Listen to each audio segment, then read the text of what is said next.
Lanthokchari Science Magazine Ngasigi Thauramda Thamjari Chaba Yaba Tindagi Semba Pothokna Malemgi Keithelpungda Yourakpa Loinana Khutsemna Meeoibagi Anouba Unsa Sem Sarakpa Hairiba Hiram Asida Umea University gi Department of Medical and Translational Biology da Post-Doctoral Scientist Oiriba Dr. Ashang Luwang Laiva ga Aikhoigi Mihut Raichanda Chingtham ga unaduna wari saba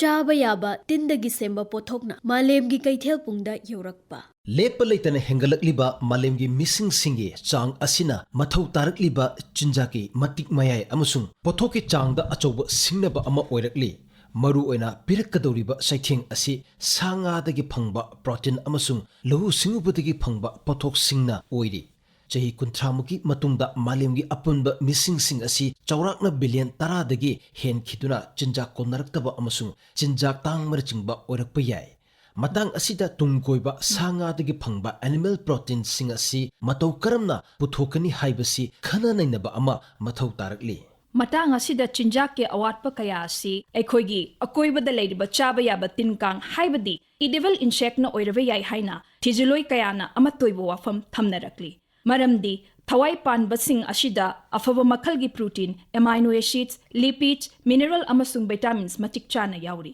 mahushana chanarm liba sha amasung ngadigi phangba protein dagi chaba yaba tindagi phangliba protein hena phai haina kum lisingani kunithoida United States of America gi Purdue University gi thijuloi Josie Angular Chola amasung mahak ki thijuloi kangbuna Insect Journal da phonglakpa report amada mayek shengna palli Masida shunatana tinsing asida Meeoibagi hakchang da kanaba pibangamba antioxidant, anti-hypertensive, anti-inflammatory, antimicrobial amasung immune modular yawi haina chefong asida makata na palli. Food and Agriculture Organization of America na su thijuloi singna chaba yaba tin singna Meeoibada pirakadaba kanaba sing amasung mato karamna Malemgi thakta pukhalakpa yai haiba hiram asida thijin heningbagi apambasu phongdokre Meeoiba khunai na Malem sida khuninglakpa matamdagi hoduna mahosagi leijaramliba umang wamang labuk lamhang chingpa tureldagi chaba yaba tin makhal sing asi phaduna chabagi chatnabi haibadi entomophagy asi leirakli tin chabagi chatnabi asi maru oine Asia Africa amasung Latin America dagi punna Meeoi kanglup lising ahum hen badaleiri Kum lisingani kunmarida Malemgi maming leiraba United Kingdom da phongba Scientific Report Journal da South Africa gi University of Pretoria Department of Zoology and Entomology ki thijilo Omus amasung mahak ki kangbuna phongdok khiba naina warolamada Malem da punna tungan batin makhalasi lisingani chani manga dagi henbana Malemgi lebak chama kunifan da chanari haina iri Hairi balevak shing sidagi Mexico na khwaidagi hena tin makhal chamri gi yangkhaidagi hena mahokchagi chinjaki makhal ama oina seasonary haina palli matung tarakpada Thailand dana til makhal asi chaniga humbutrani toy India dana chani humpuni toy Democratic Republic of Congo dana chaniga yangkhai manga amasung China dana chaniga kuntra manga chanei haina report tawri Tinbu chinja oina chabagi satnabi asi nainarakpa matamda India gi Indo-Burma biodiversity hotspot region ama oriba Northeastern states sing asisu nainaba chumgani mafam asida tin chabagi chatnabi asi mayek sengna uba phangi region asida leiba states sing asida punna tongan ba yellow furup singna tin makhal chani yangkhai henba chai haina Assam gi Dept University gi Department of Zoology da thijiloi oriba gogoi amasung mahaki kangbuna International Journal of Entomology Research Delhi India da phongdokli Aikhoigi iramda Manipur da su chatnabi chakchayu thak manadaba yellow furup kayana til makhal masing nifu nipan chai haina kum lisingani tarani thoida Insect Bioresources Division IBST Imphal gi thijiloi Santibala amasung mahaki kangbuna Tamil Nadu da phongba Bioinformation Journal da database oina phongdok palaikre Chanari batil makhal sing asi geographical region sing da su diversity khenabagi matung ina khenai adumapu Malemgi oina maroina chanaba til makhal khara hairagadi COVID tin makhal Kojeng Mukatin gi mahum tin Wahibi Naushek Tharai kopi Konjeng kokpai Longkhajing Khoigi amasung una khoigi macha watin usingcha charangi macha kanglu laishong macha amasung mapi ashina sing basing panbayai mathakta palibatin makhal sing asi ayambadi agricultural pace na ayambani khudamoina hairabada Kojeng makhal ayamba fau pambi gi major pace ni ꯃꯈꯣꯏ ꯑꯁꯤꯕꯨ ꯐꯥꯗꯣꯛꯇꯨꯅ ꯆꯥꯊꯣꯛꯂꯕꯗꯤ natural paste ꯀꯟꯇ꯭ꯔꯣꯜꯒꯤ ꯄꯥꯝꯕꯩ ꯑꯃꯁꯨ ꯁꯨꯡꯁꯣꯏ ꯁꯣꯏꯗꯨꯅ ꯑꯣꯏꯒꯅꯤ ꯂꯣꯏꯅꯅ ꯂꯧꯎ ꯁꯤꯡꯎꯕꯗ ꯇꯥꯕ ꯇꯤꯟ ꯃꯈꯜ ꯈꯔ ꯃꯈꯩꯗꯤ ꯐꯒꯅꯤ ꯇꯤꯜꯁꯤꯡ ꯑꯁꯤ ꯆꯥꯕ ꯌꯥꯕ ꯃꯑꯣꯡꯗ ꯃꯇꯧ ꯀꯔꯝꯅ ꯁꯦꯝ ꯁꯥꯗꯨꯅ ꯆꯥꯏ ꯍꯥꯏꯕꯁꯤ ꯂꯝꯒꯤ ꯑꯣꯏꯅ ꯈꯦꯠꯅꯔꯤ ꯑꯗꯨꯕꯨ ꯃꯄꯨꯡ ꯑꯣꯏꯅ ꯆꯥꯕꯒꯤ ꯃꯑꯣꯡꯗꯤ ꯃꯅꯥ ꯃꯁꯤꯡꯁꯤꯡꯒ ꯊꯥꯎꯗ ꯉꯧꯕ ꯆꯨꯝꯅ ꯌꯥꯏꯔꯒ ꯆꯥꯕ ꯌꯦꯟꯁꯥꯡ ꯑꯣꯏꯅ ꯊꯣꯡꯂꯒ ꯆꯥꯕ ꯑꯃꯁꯨꯡ ꯍꯤꯡꯅ ꯁꯤꯡꯖꯨꯒꯤ ꯃꯑꯣꯡꯗ ꯆꯥꯕ ꯑꯁꯤꯅ ꯑꯣꯏꯔꯤ ꯃꯅꯤꯄꯨꯔꯗꯁꯨ ꯇꯤꯟꯁꯤꯡ ꯑꯁꯤꯕꯨ ꯄꯥꯝꯅ ꯆꯥꯅꯕ ꯌꯦꯜꯂꯧ ꯐꯨꯔꯨꯞꯁꯤꯡꯅ ꯃꯇꯧ ꯀꯔꯝꯅ ꯁꯦꯝ ꯁꯥꯗꯨꯅ ꯆꯥꯔꯤ ꯍꯥꯏꯕ ꯑꯁꯤ ꯀꯨꯝ 2018ꯗ ꯊꯤꯖꯤꯜꯂꯣꯏ ꯂꯣꯀꯦꯁ꯭ꯋꯥꯔꯤ ꯑꯃꯗꯤ ꯁꯥꯟꯇꯤꯕꯂꯥꯅ imperial publishing house Uttar Pradesh ꯏꯟꯗꯤꯌꯥꯅ ꯐꯣꯡꯕ food bioresources and ethnic foods of Manipur north east India ꯍꯥꯏꯔꯤꯕ ꯂꯥꯏꯔꯤꯛ ꯑꯁꯤꯗ ꯃꯌꯦꯛ ꯁꯦꯡꯅ ꯄꯜꯂꯤ ꯀꯧꯖꯦꯡ ꯂꯧꯔꯒ ꯁꯤꯡꯖꯨ ꯁꯨꯕ ꯈꯣꯏ ꯃꯆꯥ ꯊꯣꯡꯕ ꯅꯥꯎꯁꯦꯛ ꯁꯨꯔꯒ ꯂꯐꯨ ꯏꯔꯣꯝꯕ ꯍꯥꯞꯄ ꯂꯩꯁꯧ ꯃꯆꯥ ꯀꯥꯡꯍꯧ ꯃꯥꯏꯈꯨꯝꯕꯤ ꯀꯥꯡꯍꯧ ꯑꯁꯤꯅꯆꯤꯡꯕꯁꯤꯡ ꯑꯁꯤ ꯃꯔꯨꯑꯣꯏꯅ ꯆꯥꯅꯩ ꯄꯨꯝꯅꯃꯛ ꯑꯁꯤꯅ ꯇꯥꯛꯂꯤ ꯃꯗꯨꯗꯤ ꯇꯤꯟ ꯆꯥꯕꯒꯤ ꯍꯩꯅꯕꯤ ꯑꯁꯤ ꯑꯩꯈꯣꯏꯒꯤ ꯃꯍꯧꯁꯥꯒꯤ ꯆꯤꯟꯖꯥꯛꯀꯤ ꯃꯊꯦꯜ ꯑꯃ ꯑꯣꯏꯅ ꯆꯥꯗꯨꯅ ꯂꯥꯛꯂꯤ ꯑꯃꯁꯨꯡ ꯃꯁꯤꯅ ꯀꯥꯟꯅꯕ ꯀꯌꯥꯁꯨ ꯄꯤꯔꯝꯕ ꯌꯥꯏ ꯍꯥꯏꯅ ꯀꯨꯝ 2015ꯗ ꯌꯨꯅꯥꯏꯇꯦꯗ ꯁ꯭ꯇꯦꯠꯁꯇ ꯐꯣꯡꯕ journal of science of food and ꯑꯦꯒ꯭ꯔꯤꯀꯜꯆꯔꯗ federal university of Minas Gerais Montes Claros ꯕ꯭ꯔꯥꯖꯤꯜꯒꯤ ꯏꯟꯁꯇꯤꯇ꯭ꯌꯨꯠ ꯑꯣꯐ ꯑꯦꯒ꯭ꯔꯤꯀꯜꯆꯔꯦꯜ ꯁꯥꯏꯟꯁꯦꯁꯇ ꯊꯕꯛ ꯇꯧꯔꯤꯕ ꯑꯣꯂꯤቬꯔꯥ ꯑꯃꯁꯨꯡ ꯃꯍꯥꯛꯀꯤ ꯊꯤꯖꯤꯜꯂꯣꯏ ꯀꯥꯡꯕꯨꯅ ꯐꯣꯡꯗꯣꯛꯈꯤꯕꯗ ꯇꯤꯟꯒꯤ ꯃꯁꯥꯗ ꯌꯥꯎꯔꯤꯕ ꯄ꯭ꯔꯣꯇꯤꯟꯒꯤ ꯆꯥꯡ ꯑꯁꯤ ꯒ꯭ꯔꯥꯝ 100 ꯆꯥꯕ ꯈꯨꯗꯤꯡꯒꯤ ꯆꯥꯗ 10-60 ꯐꯥꯎꯕ ꯑꯣꯏꯔꯤ ꯇꯤꯟ ꯃꯈꯜ ꯈꯔꯗ ꯑꯦꯁꯦꯟꯁꯤꯌꯦꯜ ꯑꯦꯃꯥꯏꯅꯣ ꯑꯦꯁꯤड्स ꯂꯥꯏꯁꯤꯟ ꯊ꯭ꯔꯤꯑꯣꯅꯤꯟ ꯑꯃꯁꯨꯡ ꯇ꯭ꯔꯤꯞꯇꯣꯐꯥꯟꯅꯆꯤꯡꯕ ꯌꯥꯎꯏ ꯃꯁꯤꯗꯁꯨ ꯅꯠꯇꯅ ओमेगा 6 ओमेगा 3 फैटी एसिड याउरी तीन मखल अयाम्बा माइक्रोन्यूट्रिएंट हाइबदी आयरन जिंक कैल्शियम अमसुंग vitamin riboflavin pantothenic acid biotin चिंगबसी चांग वांगना याउरी वर्ल्ड हेल्थ ऑर्गेनाइजेशन सु कुमलिसिनगा कुंतरेता फोंबा टेक्निकल रिपोर्ट अमदा चाबा याबा तिन सिंग याउबा प्रोटीन सिंग असिना मियुबना मथो ओइबा एसेंशियल अमाइनो एसिड पीबा ngamgani haina phongdokhiba laikre अमरोमदा तिन सिंग द तोइना थिंगनगनबा माइक्रोबियल पैथोजन खरा पनबा तारगदी सामोलेना species Listeria monocytogenes Bacillus cereus अमसुंग स्टेफाइलोकोकस औरस असिनी मरम असिना फूड एंड एग्रीकल्चर ऑर्गेनाइजेशन अमसुंग यूरोपियन फूड सेफ्टी अथॉरिटीना तिनदगी चिंजाक सेंबा मतमदा the implementation of hazard analysis and critical control points SACCP system चटनगदबनी हाइना पौताक पीरे चाबा याबा तिल मखल सिंग अशी चारिबा लमसिंगना मखोई मखोई अकोइबदा लेरिबा चिंगपा तुरेलदगी तिलसिंग असि फादुना चादुना लाकली मशिगा इरोइनना मफमदुगी कैथेल मसासिंगदा तिल फादुना योलिबा म्योइसिंगना शेन तानबगी मरम अमसु ओइरी नॉर्थ ईस्ट इंडिया की मफम अयाम्बदा चाबा याबा तिल योनबा असि थेंगनबत नतना लोकल मार्केट सिंगदा चाबा याबा तिल सिंग योनबा मीसिंगना पैसा अदुमक तानबा ngamli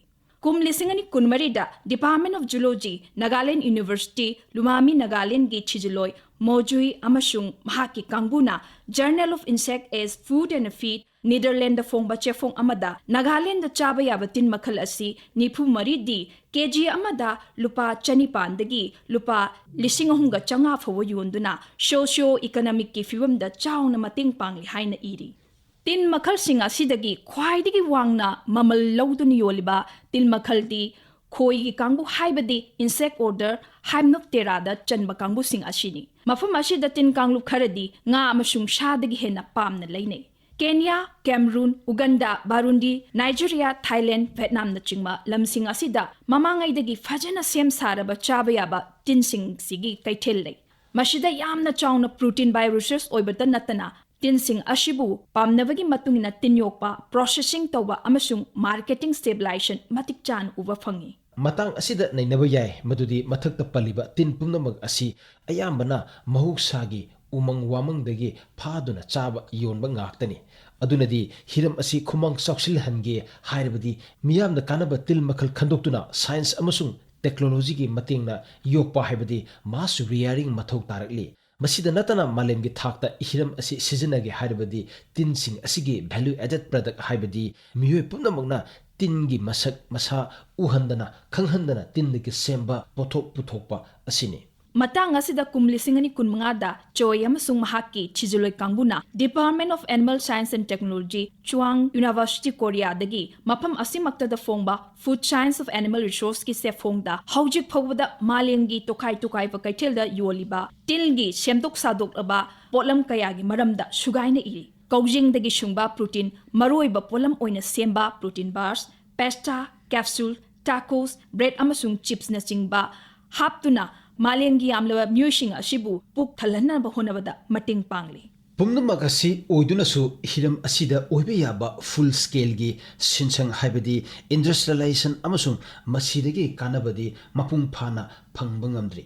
ꯍꯦꯟꯅ ꯑꯅꯧꯕ ꯍꯤꯔꯝꯁꯤꯗ ꯅꯩꯅꯕ ꯄꯣꯄꯨꯂꯔꯥꯏꯖꯦꯁꯟꯒꯤꯗꯃꯛ ꯒꯚꯔꯟꯃꯦꯟꯠ ꯑꯃꯗꯤ ꯅꯟ ꯒꯚꯔꯟꯃꯦꯟꯠꯀꯤ ꯉꯥꯛꯂꯧ ꯃꯇꯤꯛ ꯆꯥꯕ ꯑꯦꯋꯦꯌꯔꯅꯦꯁ, ꯑꯦꯂꯔꯖꯤ ꯑꯃꯁꯨꯡ ꯑꯦꯟꯇꯤ ꯅ꯭ꯌꯨꯇ꯭ꯔꯤꯁꯅꯦꯜ ꯀꯝꯄꯣꯅꯦꯟꯠꯁ, ꯃꯍꯥꯎ ꯑꯃꯁꯨꯡ ꯃꯁꯛ ꯍꯥꯏꯕꯗꯤ ꯁꯦꯟꯁꯔꯤ ꯀꯦꯔꯦꯛꯇꯔꯥꯏꯖꯦꯁꯟꯗ ꯃꯅꯨꯡ ꯍꯨꯟꯖꯤꯟꯕ ꯔꯤꯁꯔꯆꯁꯤꯡ ꯇꯧꯕꯒ ꯏꯔꯣꯏꯅꯅ ꯑꯩꯈꯣꯏꯅ ꯃꯇꯝ ꯆꯥꯅ ꯃꯍꯧꯁꯥ ꯏꯃꯥꯅ ꯄꯤꯕꯤꯔꯝꯂꯤꯕ ꯈꯨꯗꯣꯜꯁꯤꯡ ꯑꯁꯤꯗꯒꯤ ꯀꯥꯟꯅꯕ ꯂꯧꯍꯧꯔꯁꯤ꯫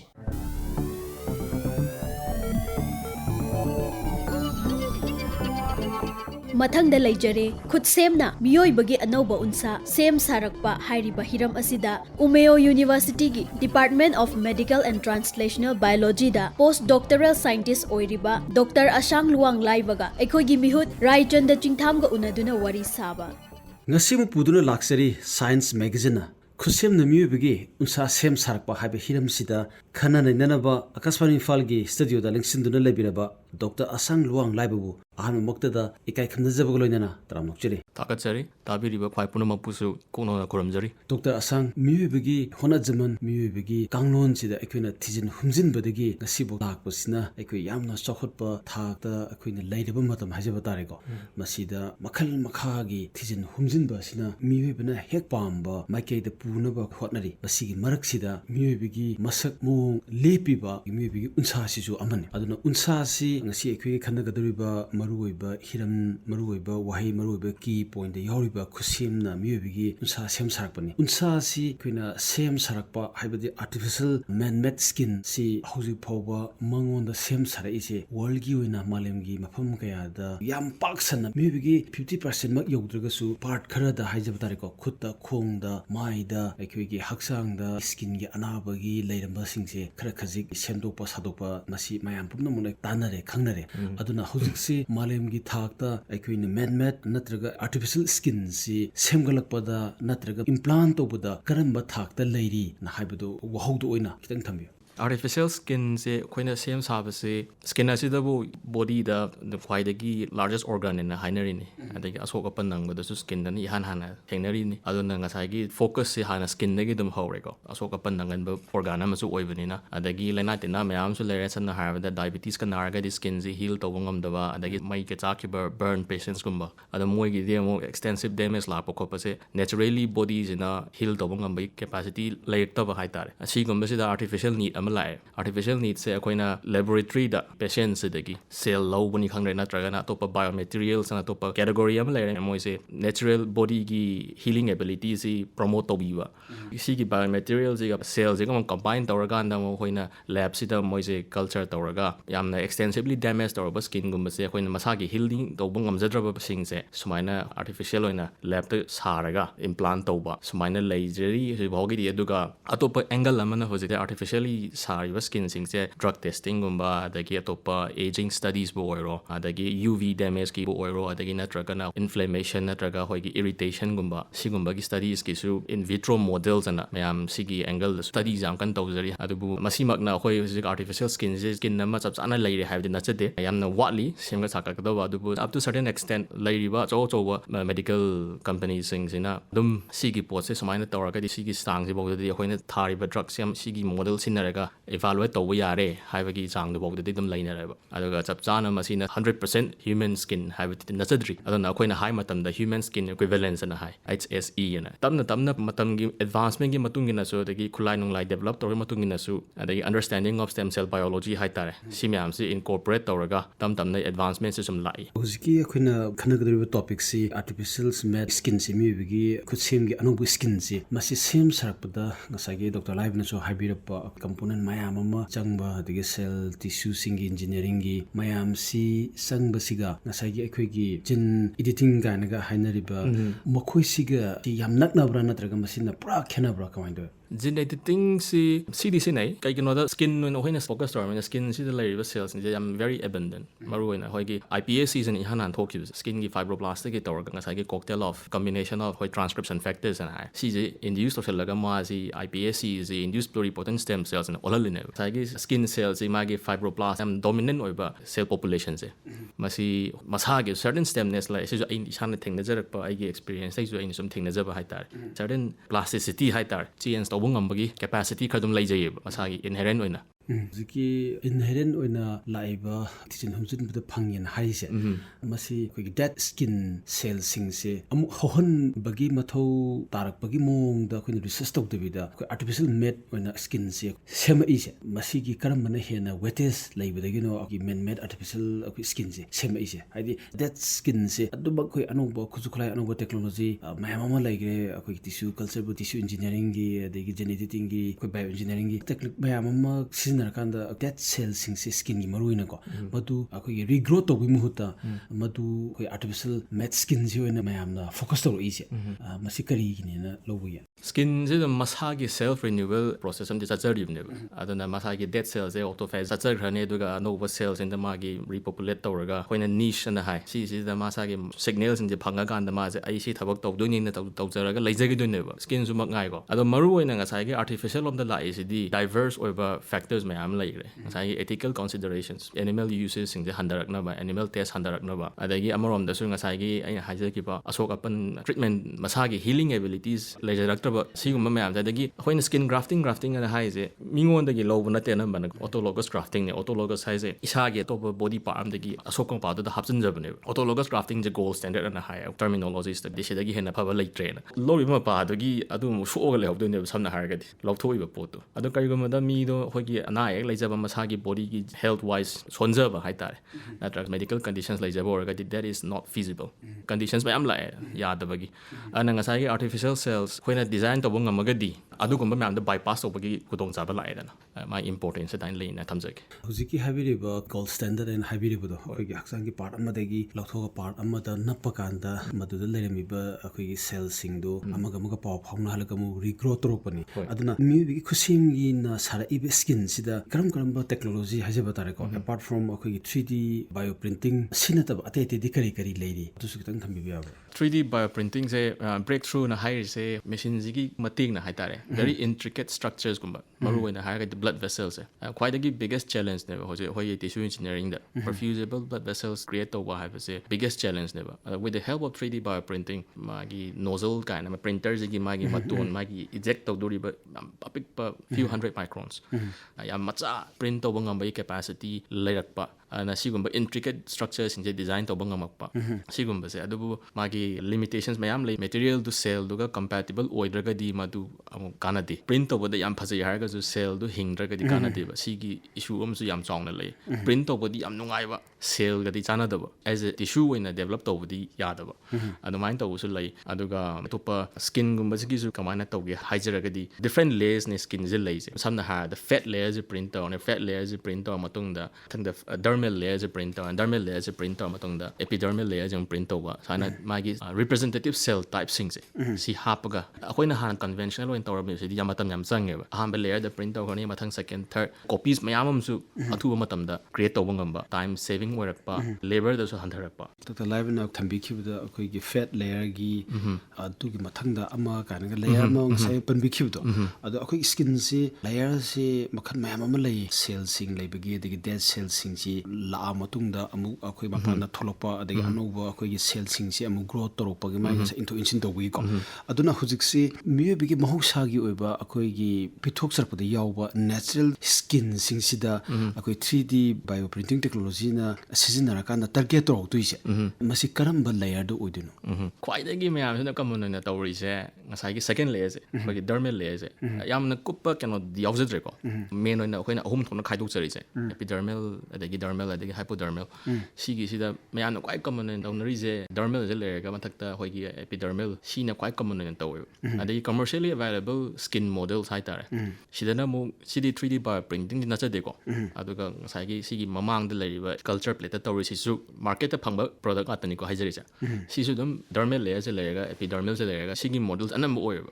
handa ki aigi post doctor tawri sina mo extra challenge mo hapni ngasai hypodermal je create tawna hona ne pulak punna ahum je ai de layer ahum layer ahum je am challenging way kai kino da fatty layers je create tawna hona je stem cell sinai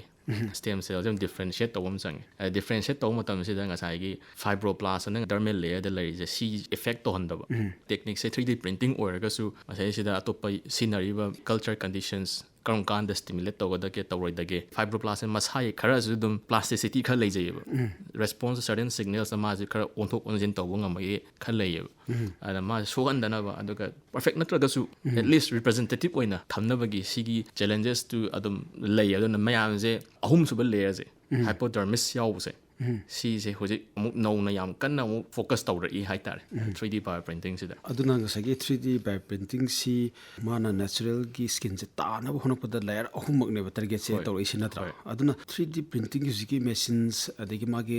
nozzles yam apik padu da more or less 100% se artificial gi oiba sem saraga su chap manaba mong da sarak tunina implant toriba mi du gi cell sing du dikhara makhai di logduini dana adu logu matam sida cell sing du kadai da thammi ngasai gi plate nung di yauduni natraga khoi gi print tawduriba machine sida dum hap toira natraga ngasai gi layer by layer du semakpa matam da dum inject tawidura haidi machine je a single ama dum integrate tawbra natraga side by side tegi ani hum thokpra khotpra adu je kidang Dr. Laiva na lebiba institute gi lab tu da laiba tu tabiba mayam da kidang visualize tawbiram funny haijage step wise na haijarak 3D printing to was sang ni ngasai gi bio ink kana develop to bom sang bio ink haise ngasai gi printable oigadaba adagi ma si hoigi solidify su tawgadaba 37 degrees kuma da daina na yengnai mayam yengnaba da aduga cell si hosiki bio ink si da hana already ma je mix tawgadab neba mix tawraga akoina cartridge amada halaga bio printer se hoigi cartridge ani dang yawba ahum yawba taruk yawba su lei taruk yawba se di makhai makhal sunaba cells it lena hapa yare pura artificial skin even pigment producing cells bo target to mi ju lai reko US lom da gi adumaina ngasai gi aham da cells se akoina lab da expand tawa mai masing hengal hanba masing hengal halaga da magi matam se magi sabsana masing je akoina konarani ga haiba matam se da masing di yam change 3D bioprinting the culture tawgi cells se samaina masing je chawang na yarani hai ga da bio ink se da akoina mix da ni bio ink se da mix tawra da cartridge se da load tawra bioprinter se da hapani the bioprinter je akoina computer da mai software da connect tawi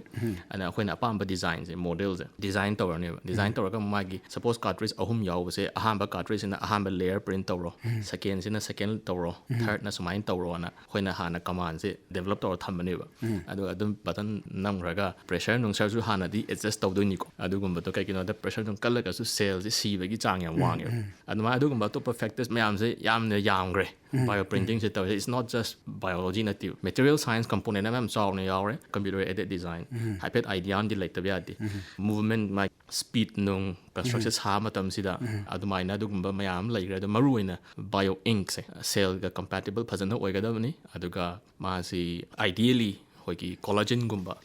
naturally fangba human body da abundant na yariba protein fiber network se si na anam oine oibana su phaina haijani haidi bio ink se koi implant of the me to gi lowri se akoi protein fiber Yourakpa adu me structure du ne bana haidi human tissues are basically collagen ne collagen na makhal yam laiwe wane human body every tissues collagen adana magi masagi cells to the masagi native component ama adugi kenom pibiu do masana su recognize tawjare da asidi isagi tissue gi pot on khakne na adumain tawraga adugi potuna ink koina saba adu hujiki bio ink se makhal gumba di leibra haidi collagen gi adigi protein gi ai haksang gi part mandu su makhan manada bu do adu masi su bio ink su makhal gumba leibra bio ink se makhal yam lai photo inducible haitare ye UV na cross link taw ya ba hoigi methacrylated kaina ko moi sina mu gelatin hoigi si jo gelatin si su ngasai collagen da gi derive da pot ne ba aduga polysaccharide base lai aduga maruina sumaina polysaccharide base ne adagi collagen base hagadra gelatin gumba sumaina lei ado khwaidagi base ti collagen gumba human native yauzari ba sigumba sina di ideally quite best ti oizare aduga as a model oina or kaigumba anouba idea ama yenge 3D printing je sinaraga haragadi print tawba nungaiba not necessarily proteinaceous oidrabako protein oidi oidaba adum polysaccharide print tawba nungaiba polysaccharide based bioink se aduga madum sinaba yai some study am kak tawbagidi aduga yarige cell se fazana develop tawhange haragadi collagen gumba se oina sine adum ai complications se collagen se yamdi leiba ado ahanbagi study amoina develop tawrpagidi adum polysaccharide base sinaba yai aduga full studies oina therapeutic application haragadi in polysaccharide base mo FDA na approve tawteu collagens gumba gelatin di certain for conditions kharagidi moidi FDA approval khar lei adumaina therapeutic clinical translation ga just for in vitro study lab ki oina di khenabam la hadi lab ta supho yani na ngasagi theory amsung practical chap sarga su koigi clinical trial gumba laba aduga ngasagi miwebda ngas service deliver tork matam da kitang complex gumba wari mane natra adu hujik se khuna 3D gi printing si seasonare magi cell singi layer by layer hari 1 2 3 se lona kape khole yare implant tawre aduga haiba khuding mak se khuna more or less chap mana mong da semaga su akhuna maintenance amati mathau taram dong male aduna maintenance si adum implant tor gudum loira bra natraga kamai tawri haidi some sort of oil or some sort of machinjak haigadra natraga mong da cell sing do adum original mak tu natamni na cell sing do print tong matam yawi ba mi cell sing do si bi su num naira ko su yai adu maintain tong na ba natraga madu su num increase tong na hon abda to mathau leiri bra adu su kitang thanam si yamna phajaba wahang ni clinical application yang paga khoi 3D in vitro culture ga se koina sum doctors hoi sum faculty of medicine da su lay aduga doctors singa sum interaction je lay ase koina chapchana doctors in handle tawgi moonga koina handle tawgi moonga haidi surgeons haitar basic more surgeons oina kitang khene ana masi matang se yamna su debatable su oiba aduga aseng badi ideally moi se phajana culture je tawraga in vitro da haidi lab da culture reactor da hapaga thamaga matam kuina sangna thamaga maturation je la hala matung da implant tawgadum ne ideally haidi magi masana tissue amoina at least certain capacity ma leira ganda aduga adum thuna hapsan basu yawe haidi matam khara hapta amaga grow tawraga aduga implant failure lakpasu yam yawe yaudaba nate adagi ngasai cell sing do yaw cell sing do ngasai phajana machinjak to mai masana recover tawba nangringai da hapchin gibnina recover tawba nu ngamjadraba adum cell adum si giba adumana sigumba issues ma adum lay ne aduna ma je prolong adumai phajana population ga je phajana id cells je phajana proliferate to holaba adi manung je da phajana moi je hohalndana kholandana tawraganda di khara si re harga su si bidi dum si doine implant tawng matam sida si di dum si ni ba si se ma at least yamdra 60% ding hingore harga something magi function namdi lakani ba kaigino da mu cell duga cell amga interaction atu chunati recovery process cell sing sida magi su secretome na ma putoksari ba soluble factors kara mayam na haina ba da tissue engineering graph na ha matam sida function ji cell dagi hena magi puthoi ba secretome sina sune hena effective way na ja haina adumaina magi cell ji yawda di ade aduga hawhallaga fazana mature laga hapagadi hena qualitative oina improve superiority je adumaina lakadra na khanje